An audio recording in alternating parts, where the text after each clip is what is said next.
మెఫీబోషెతుకు వాస్తవానికి మొదటి పేరు అది కాదండి.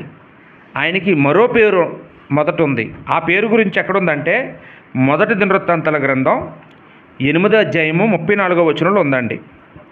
మొదటి దినవృత్తాంతాలు 8వ అధ్యాయం 34వ వచనంలో మెరిబ్బయలు అని పేరు. మెరిబ్బయలు చూడండి, సౌలు కుటుంబం దేవుని యందు భక్తిగా లేని టైంలో బహుశా ఆ ఇంట్లో పుట్టిన మనవడికి అలాంటి పేరు పెట్టి ఉంటాడు.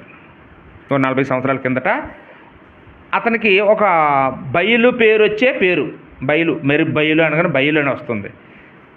అలాంటి పేరు కూడదని చెప్పి తర్వాత ఏం చేశారు, కాలక్రమంగా వాక్యం తెలుసుకున్న తర్వాత ఈ పేరు బాగోలేదు, బయలు అనే పేరు వస్తుందని మార్చుకొని ఉంటారు. అప్పుడు అతనికి మరో పేరు పెట్టారు. ఏంటండి, మెఫీబోషెతు అని ఒక మంచి అర్థాన్ని ఇచ్చే పేరుని పెట్టారండి. అయితే ఈ